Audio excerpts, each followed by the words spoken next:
Hello hello students, आप लोग कैसे हैं? मैं उम्मीद करता हूं कि आप लोग अच्छे होंगे और ज़बरदस्त होंगे और आप लोग अपना तैयारी अच्छी तरह से करते होंगे। ठीक है, आज का क्लास रहेगा क्लास 9th और क्लास 9th में एक न्यू चैप्टर स्टार्ट किया है जिसका नाम है सांख्यिकी। तो आज का लेक्चर नंबर 2 रहने वाला है। लेक्चर नंबर 2 के माध्यम से हम लोग का छोटा ही ड्यूरेशन का वीडियो रहेगा भाई, जो इंट्रोडक्शन का पोर्शन रहेगा। यानी हम लोग इंट्रोडक्शन का कुछ बाकी रह गया, 2-3 क्वेश्चन और कुछ और इंपॉर्टेंट बातें भाई समझाना है। चलते हैं हम लोग भाई अच्छी तरह से समझ लेते, इंट्रोडक्शन वाला पार्ट खत्म कर लेते, पोर्शन खत्म कर लेते। ठीक है, तो ज़्यादा ड्यूरेशन का वीडियो नहीं रहेगा भाई, 10 से 15 के एवरेज में रहेगा। ठीक है, चलते हैं भाई, बिना देरी करते हैं हम लोग अपना लेक्चर को स्टार्ट करते हैं। आज का रहेगा लेक्चर नंबर 2। ध्यान दीजिएगा, सांख्यिकी जैसे कि आप लोग जानते होंगे। ठीक, अध्याय 12 यानी चैप्टर भाई 12 है हम लोग का क्लास 9th का। सबसे पहले समझते हैं कि एक पहला क्वेश्चन यहाँ से कि परिसर यानी रेंज क्या होता है भाई। परिसर यानी रेंज क्या होता है, इसके बारे में समझते हैं अच्छी तरह। ठीक है, परिसर यानी रेंज क्या बोलते हैं इंग्लिश में? रेंज बोलते हैं। क्या है? रेंज।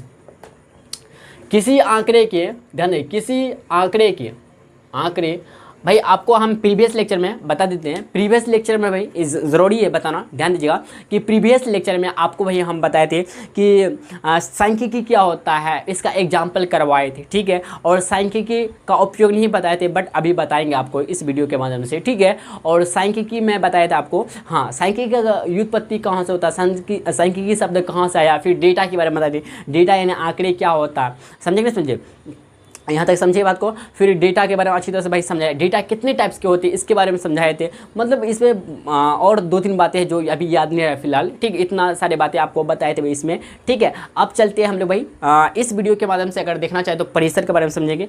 परिसर यानी रेंज क्या होता है, ठीक है, और मिलान चिन्ह या हाँ मिलान चिन्ह मतलब टेलीमार्क्स के बारे में समझेंगे। बारंबारता यानी फ्रीक्वेंसी क्या होता है, ये सब मोटा मोटी बातें समझेंगे हम लोग इस वीडियो के माध्यम से। ठीक है, परिसर रेंज क्या होता है, अगर बट आपको भाई शुरू से देखिएगा ना तो अच्छी तरह से आपको समझ में आएगा। तो आप भाई प्लीज़ लेक्चर नंबर 1, अगर आपके पास ज़्यादा टाइम है तो लेक्चर नंबर 1 को आप पहले देखिए, इसका लेक्चर नंबर 2 आइए, अच्छी तरह से आपको समझ में आ जाएगा। ठीक है, ध्यान दीजिएगा। परिसर रेंज क्या है, किसी आंकड़े के, ध्यान दें, किसी आंकड़े यानी डेटा, ठीक है, डेटा के उच्चतम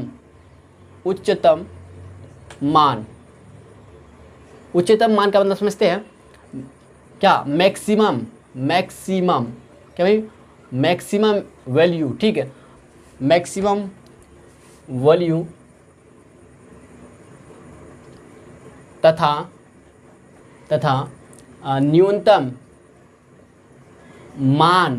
न्यूनतम मान यानी मिनिमम वैल्यू के अंतर समझते हैं? डिफरेंस, ये डिफरेंस। ठीक है, अंतर यानी डिफरेंस। ठीक है, डिफरेंस को परिसर कहते हैं। परिसर यानी रेंज कहते हैं, हाँ, यहाँ तक क्लियर है? बोलिए, समझ में आया कि नहीं? बोलिएगा जी भैया, अच्छी तरह समझ में आया। अब देखिए, अगर परिसर रेंज क्या, किसी आंकड़े डेटा के उच्चतम मान यानी मैक्सिमम वैल्यू तथा न्यूनतम मान यानी मिनिमम वैल्यू के अंतर यानी मैक्सिमम में मिनिमम को घटा देंगे तो जो निकलेगा हम लोग का परिसर यानी रेंज निकल जाएगा। चलते हुए आपको एग्जाम्पल लेकर ना अच्छी तरह से आपको समझाते हैं। एग्जाम्पल फर्स्ट मान लीजिए, जैसे कि क्या, किसी लिखते हैं क्या, कक्षा 8th के विद्यार्थियों क्या कहते हैं, 5 विद्यार्थियों, ध्यान दें, कक्षा 8 के 5 विद्यार्थियों की गणित में प्राप्तांक, गणित में 100 में प्राप्तांक का आंकड़े यानी डैश, आंकड़े मतलब डेटा, आंकड़े यानी डेटा डैश।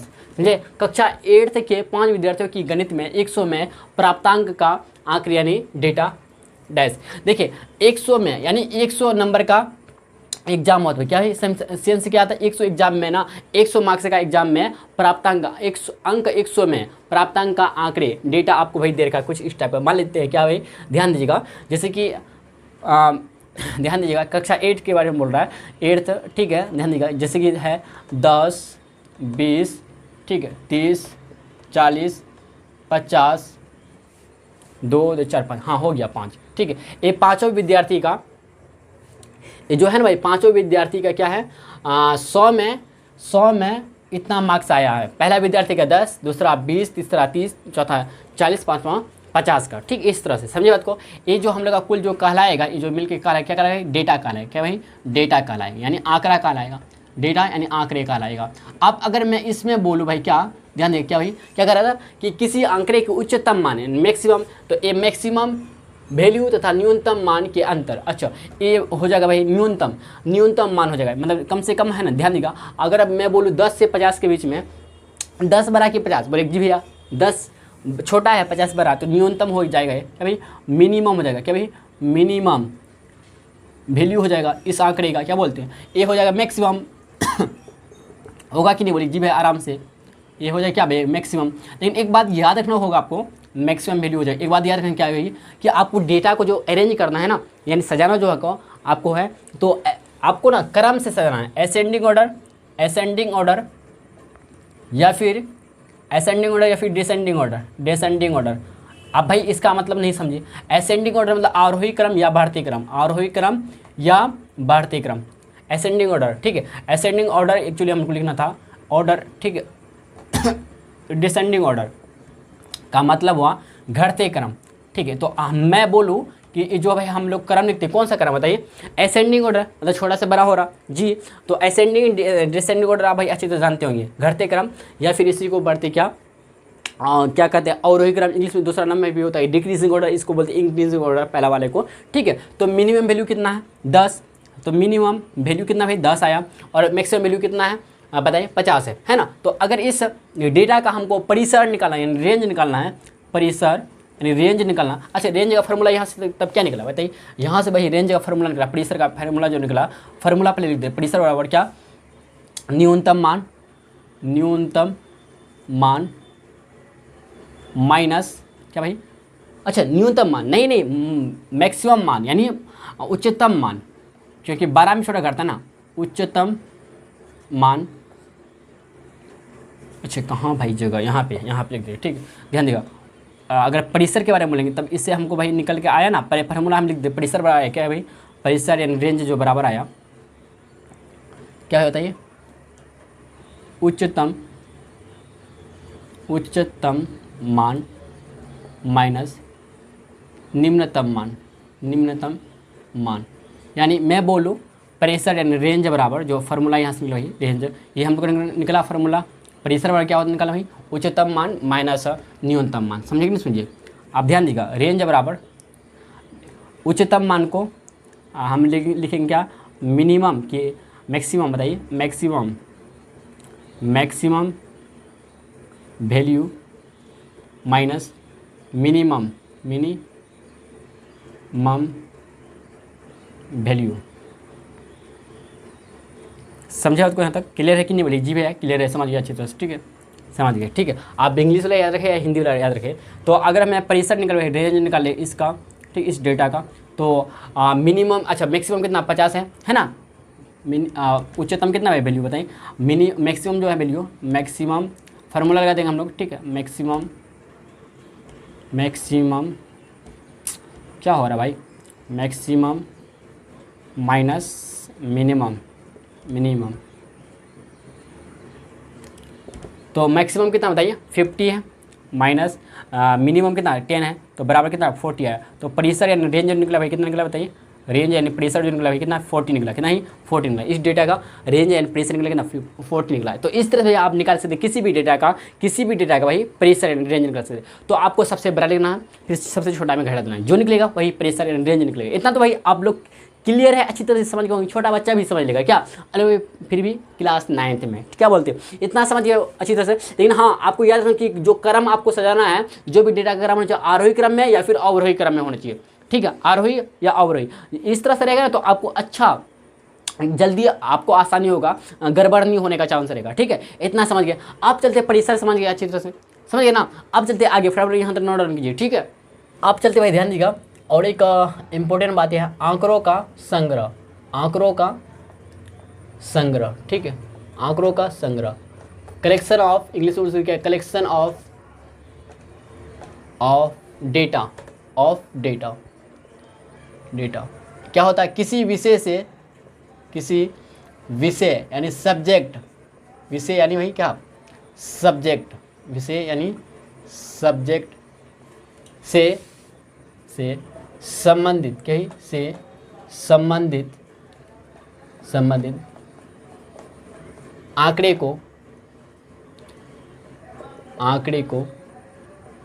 आंकड़ों का संग्रह, कलेक्शन ऑफ डेटा, यानी किसी विषय, ध्यान दिए इसका आप बोले तो किसी विषय यानी सब्जेक्ट से संबंधित आंकड़ों को एकत्र करना, एकत्र करना क्या कहलाता है, आंकड़ों का संग्रह कहलाता है। ठीक है, एकत्र करना, ध्यान दीजिएगा, करना।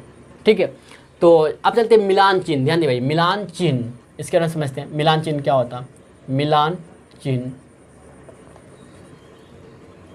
मिलान चिन्ह, इसी को इंग्लिश में लिखा है टेली मार्क्स, क्या भाई, टेली मार्क्स बोलते हैं,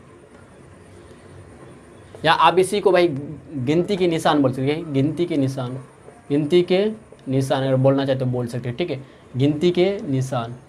ठीक है, अब देखिएगा, जैसे ध्यान दीजिए भाई, क्या आंकड़े को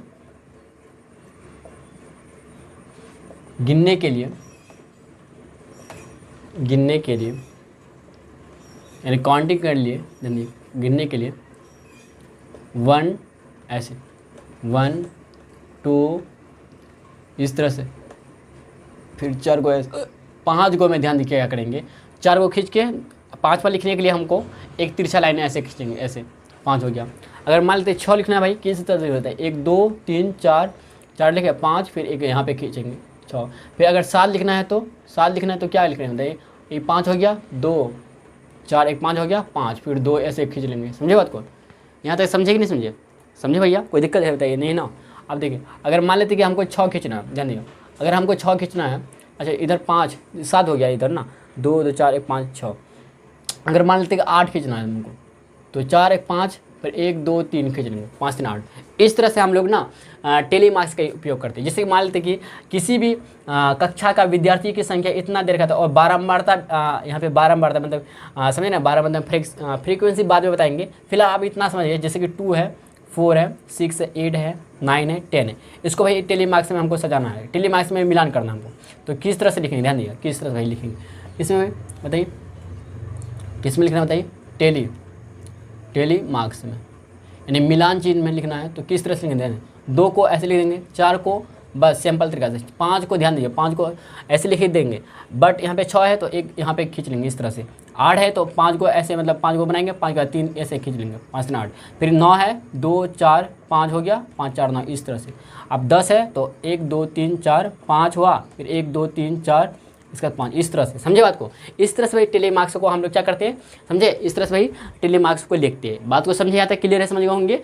मिलान चिन्ह टेली मार्क्स या गिनती के निशान किस तरह से हम लोग लगाते हैं, इस तरह से लगाते हैं। ठीक है, एक्चुअली बारंबारता जितना होता है ना, उस तरह से हम लोग वही करते हैं। चलते हैं आगे चल के, अब समझते हैं बारंबारता। अच्छा, बारंबारता हम लोग वही समझ लेते हैं, ध्यान दिए, बारंबारता क्या होता है, बारंबारता यानी फ्रीक्वेंसी, क्या भाई, बारंबारता यानी फ्रीक्वेंसी, फ्रीक्वेंसी क्या होता, देखिए FREQUENCY, फ्रीक्वेंसी क्या होता है, ध्यान दिए। फ्रीक्वेंसी का एक्चुअली मतलब जो होता है, अर्थ निकल क्या, किसी भी वस्तु, ध्यान दिए, किसी भी वस्तु, चीज, ठीक है, किसी भी वस्तु, चीज, घटना कितनी बार होती है, बारंबारता कहलाता, बारंबारता यानी फ्रीक्वेंसी कहलाता। क्या कहलाता है, फ्रीक्वेंसी यानी बारंबारता यानी फ्रीक्वेंसी कहलाता। समझिए बात को, फ्रीक्वेंसी कहलाता,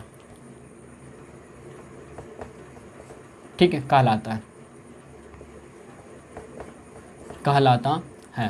यहाँ तक क्लियर, समझे बात को, नहीं समझे, ध्यान दीजिएगा। बारंबारता यानी फ्रीक्वेंसी क्या होता है, किसी भी वस्तु या चीज़, घटना कितनी बार होती है, बारंबारता कहलाती है। ये क्या है, बारंबारता। जैसे मान लेते हैं कि ध्यान दीजिएगा कि ध्यान दीजिएगा कि भाई क्या जैसे कि मान लेते हैं हम लोग क्या भाई कि कुछ इस प्रकार का डेटा हमको मिला। ध्यान दीजिएगा डेटा भाई कुछ इस प्रकार का डेटा मिला, आंकड़े मिला भाई, डेटा यानी आंकड़े मिला भाई कुछ इस प्रकार का, ठीक है, समझेंगे नहीं समझिए, डेटा मिला, आंकड़े मिला हमको 1 2 3 4 5, ठीक है, 6, या मान लेते किसी कक्षा के उम्र के बच्चे का एज है, मान लीजिए इतना भाई, साल में है, एक तरह से देख लीजिए, ठीक है, इतना 6 7, ठीक है, फिर 8, फिर 1, ठीक है, 2 3 4, ठीक, 5 2 2 3 4 9 8 7। अब भाई ध्यान दीजिएगा, अगर मैं बोलूँ क्या एक का बारंबारता निकालने के लिए, और फ्रीक्वेंसी को ना स्मॉल एफ से सूचित करते हैं, याद रखिएगा, फ्रीक्वेंसी को स्मॉल एफ से भाई हम लोग सूचित करते हैं, डिनोट करते हैं, ठीक है, सूचित करते हैं यानी डिनोट करते हैं, इस बात को याद रखिएगा, ठीक है। अब भाई अगर मैं बोलूँ एक का बारंबारता कितना है, बताइए, एक का बारंबारता, एक कितना बार है, अगर एक का बारंबारता देखिए यानी एक का फ्रीक्वेंसी बोले भाई, फ्रीक्वेंसी बोलेंगे तो कितना होगा, एक इधर 1 2 बस 2 होगा फ्रीक्वेंसी। अगर बोले दो का बोलेंगे तो फ्रीक्वेंसी कितना होगा बताइए, फ्रीक्वेंसी 2 हो जाएगा, एक बार आया है 2, दूसरा बार, तीसरा, चौथा बार 4 होगा, क्या फ्रीक्वेंसी 4 हो जाएगा। तीसरा देखें तो 3 देखें कितना बार आया, एक बार, इसके बाद 2 बार, इसके बाद 3 बार, इसका फ्रीक्वेंसी कितना है 3 हो जाएगा। बात को समझ रहे कि नहीं समझ रहे, समझ रहे कि नहीं समझ रहे, बताइए, जी भी है, समझ रहे ना बात को। इस तरह से अगर 4 भाई ले तो 4 के लिए क्या होगा बताइए, 4 एक बार, इसका 2 बार, इसके बाद 3 बार, 3 बार 4 आया तो फ्रीक्वेंसी कितना है बताइए, 3 हो गया। अगर मैं फिर बोलूँ क्या 5 के लिए बोलेंगे, 5 का बारंबार फ्रीक्वेंसी देखेंगे तो कितना होगा, एक बार, 2 बार, 2 बार होगा, ठीक है। अगर हम बोले 6 का फ्रीक्वेंसी बोलेंगे यानी बारंबारता बोलेंगे तो एक बार, इसके बाद एक ही बार होगा, एक होगा। 7 का बोलेंगे तो 7 का भी एक बार शायद होगा, 7 का कितना, अच्छा 2 बार है, 2, फ्रीक्वेंसी कितना है 2 हो गया। अगर देखिए 8th का बोले तो 1, इसका 2 हो गया, 8th कितना है 2 हो गया, समझे, 2 हो गया। अगर 9 का बोले तो 9 का यहाँ पे लिखते हैं, 9 का अगर बोले तो भाई 9 का फ्रीक्वेंसी, तो 9 का देखा जाए तो एक ही है, तो 9 का फ्रीक्वेंसी यानी स्मॉल एफ जो आया भाई कितना है 1 आया। बात को समझिए नहीं समझिए, बोले जी है समझिए, अच्छी तरह समझ गए ना कैसे निकलते फ्रीक्वेंसी, ठीक है। बारंबारता तो फ्रीक्वेंसी यानी एक्चुअली फ्रीक्वेंसी यानी बारंबारता का अर्थ है मीनिंग से निकल गया, किसी भी वस्तु या चीज़ या घटना कितनी बार होती है यही बारंबारता यानी फ्रीक्वेंसी कहलाती है, ठीक है, समझिए नहीं सुनिए, यहाँ तक समझ गया होंगे अच्छी तरह से। तो एक कितना बार भाई आया 2 बार, तो एक का बारंबारता यानी फ्रीक्वेंसी 2 आया, 2 कितना बार आया 4 बार, कितना टाइम्स है 4 टाइम्स, तो 4 आ गया भाई इसका बारंबारता, समझे। फ्रीक्वेंसी जो बार बार आता, बारंबारता का मतलब जो बार बार आता, बार बार, ठीक है, यहाँ तक क्लियर है। अगर भाई हमको टेली मार्क्स में इस तरह से भाई सजाना है तो किस तरह से सजाएंगे भाई बताइए, तो इसको मिटा देते, ध्यान दीजिएगा, आपको समझना एक के लिए इतना इतना, फिर क्या ऐसे लिखें, ध्यान दीजिए। अगर मान लेते हैं, ध्यान दीजिएगा,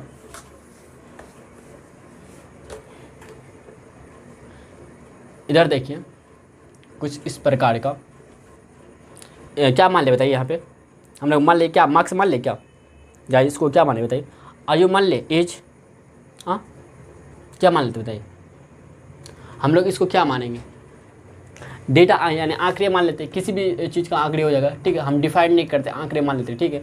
और इसका बारंबारता देखें तो बारंबारता यानी फ्रीक्वेंसी, और मिलान चिन्ह, क्या है मिलान चिन्ह, ठीक है। ध्यान दीजिएगा किस तरह से आंकड़े कितना है 1 है, 1 का अगर बोले भाई 1 का बोले तो अगर 1 का बोलेंगे 2 हो जाएगा, अगर बोलेंगे 2 का बोलेंगे 4, क्या है 2 का 4, ठीक है, समझे, इस तरह से समझे। अब भाई मिलान चिन्ह 2 का ऐसे लिखेंगे, 4 का क्या ऐसे बताइए, ऐसे लिखेंगे। अगर भाई 3 का बोलेंगे 3 का, ठीक है, 3 का बारंबारता कितना होगा, कितना 3 आया तो 3 लिखेंगे बारंबारता, फिर इस तरह से 1 2 3 कर देंगे। फिर अगर 4 का बोले तो 4 का कैसे लिखा बताइए, 4 का आपको घेरना नहीं, एक्चुअली हम घेर रहे हैं, ठीक है, तो 3 आया तो 3 इस तरह से लिख देंगे, समझे बात को। 5 बोले भाई 5 का बारंबारता, 5 का बोले भाई, समझ रहे बात को ना, समझ रहे बात को। तो बारंबारता के लिए हम लोग मिलान चिन्ह कैसे लिखते हैं, ध्यान दिया, मिलान चिन्ह 4 है तो 4 इस तरह से, 3 है तो 3 इस तरह से लिखेंगे, समझे। यानी 5 होने के बाद फिर आपको अलग से करना काम, ठीक है। अगर 8 लिखना है तो फिर 3 इधर लिखना है साइड में, ठीक है, समझे बात को, यहाँ तक समझ गए होंगे, ठीक है। चलिए भाई, मोटा मोटी जो बातें थी ना आप अच्छी तरह से समझ गए होंगे। ठीक है, मिलती है भाई हम लोग नेक्स्ट लेक्चर में, और नेक्स्ट लेक्चर में मिलेंगे। इसके बाद जो टॉपिक है भाई, इस टॉपिक में हम लोग भाई डिस्कस करेंगे। ठीक है, अगर सच में वीडियो पसंद आया तो लाइक और शेयर कर दीजिएगा अपना फ्रेंड सर्कल में। ठीक है।